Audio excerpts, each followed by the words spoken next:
Hello friends, Mamun's কিচেনে তোমাদের সকলকে স্বাগত। আজ আমি হাজির হয়েছি ভীষণই সুন্দর একটি নিরামিষ রেসিপি নিয়ে। আজকের রেসিপি আমার পনিরের রেসিপি। পনির কিন্তু আমিষভাবেও করা যায়, তবে এই রকম নিরামিষ রান্না করলে কিছু কিছু আমিষ রান্নাকেও কিন্তু হার মানাবে। তো তার জন্য দেখো আমার কী কী লাগছে সেটা দেখিয়ে দিই। আলু কেটে নিয়েছি 3-4টে, ডুমো ডুমো করে কেটে নিয়েছি, দেখতেই পাচ্ছ। আর পনিরটাকেও আমি একটু ডুমো ডুমো করে কেটে নিয়েছি। একটা মশলা রেডি করে নিয়েছি, ওখানে আছে আদা, জিরে আর কাঁচা লঙ্কা, শুকনো লঙ্কা একসাথে বেটে নিয়েছি।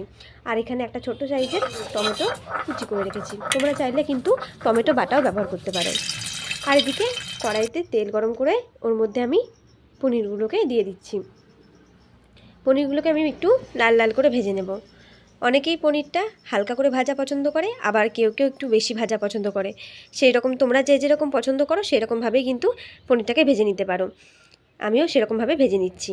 আর পনিরটা একটু খেতে টেস্টি করার জন্য আমি এর মধ্যে দিয়ে দিচ্ছি পরিমাণ মতো সামান্য লবণ, আর দিয়ে দিচ্ছি সামান্য হলুদ।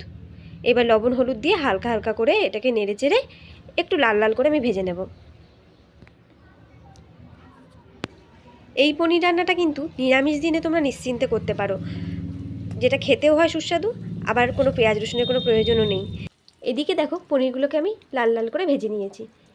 এবার পনিরগুলোকে আমি একটা প্লেটের মধ্যে তুলে নিচ্ছি।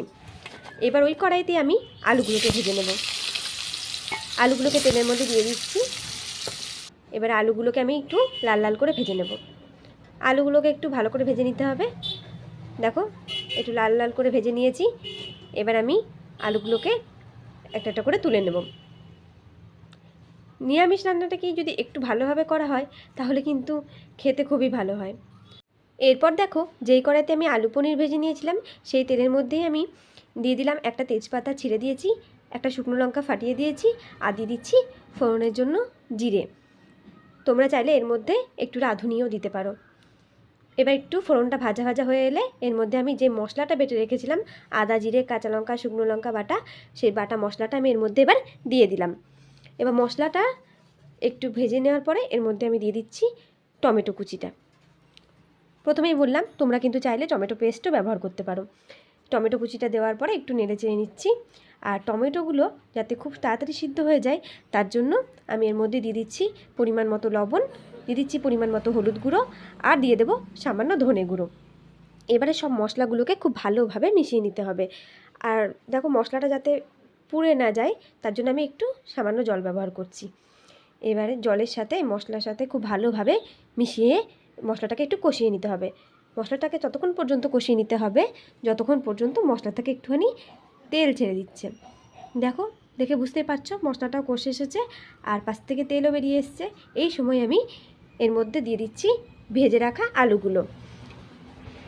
আলুগুলো দেওয়ার পর এই মশলার সাথে খুব ভালোভাবে মিশিয়ে নিয়ে একটু কষিয়ে নিতে হবে। মশলা যত ভালো কষাবে রান্নার স্বাদ কিন্তু তত ভালো হয়, এটা তো আমরা সবাই জানি। আমি ভালোভাবে কষিয়ে নিয়েছি। এবার এর মধ্যে আমি দিয়ে দিচ্ছি পরিমাণ মতো জল। খুব বেশি জল দেবো না, এই আলুগুলো ডুবে আসছে এরকম মতো জল দিয়েছি, দেখতেই পাচ্ছ। এবার একটু আলুগুলো ভালো করে সিদ্ধ করে নিতে হবে। দেখতেই পাচ্ছ ঝোলও ফুটে এসেছে আর আলুগুলো দেখো সেদ্ধ হয়ে গেছে। এবার আমি এই আলুগুলো সিদ্ধ হয়ে এসেছে এরকম সময়ে খুন্তি দিয়ে আলুগুলোকে একটু ভেঙে ভেঙে দেবো। তাহলে কি হবে, ঝোলের গ্রেভিটা একটু মাখা মাখা হবে, এটা খেতেও ভালো হবে। তারপর আমি এর মধ্যে দিয়ে দিচ্ছি ভেজে রাখা পনিরগুলো। এবার পনির আলুগুলোকে খুব ভালো করে একটু নেড়ে চেড়ে মিশিয়ে নিচ্ছি। রান্না কিন্তু আমাদের একদম হয়ে গেছে। নামানোর আগে দিয়ে দিচ্ছি শেষে হাফ চামচ মতো ঘি। নিরামিষ রান্নার মধ্যে একটু ঘি, গরম মশলা ব্যবহার করলে রান্নার স্বাদটা কিন্তু দ্বিগুণ হয়ে যায়। তো দেখো আমার রান্না হয়ে গেছে, আমি নামিয়ে নিলাম। তো ফ্রেন্ডস দেখলে তো আজ কত সহজে আর কত তাড়াতাড়ি পনির আলু রান্না করে ফেললাম। তোমরা অনেকেই আমার ভিডিও দেখছো কিন্তু কোনো রকম লাইক বা কমেন্ট করছো না। তাদের উদ্দেশ্যে বলছি তোমরা যদি একটা লাইক কমেন্ট করো তাহলে কিন্তু আমরা আরও নতুন নতুন রান্নার ভিডিও দিতে উৎসাহ পাই। তো আমার আজকের এই নিরামিষ রেসিপিটি যদি তোমাদের ভালো লেগে থাকে অবশ্যই একটা লাইক কমেন্ট শেয়ার করে দিও। আর যারা এখনও চ্যানেলটা সাবস্ক্রাইব করোনি প্লিজ সাবস্ক্রাইব করে দিও। দেখা হচ্ছে নতুন কোনো দিন নতুন কোনো রেসিপি নিয়ে। ততদিনের জন্য তোমরা সুস্থ থেকো, ভালো থেকো। ধন্যবাদ।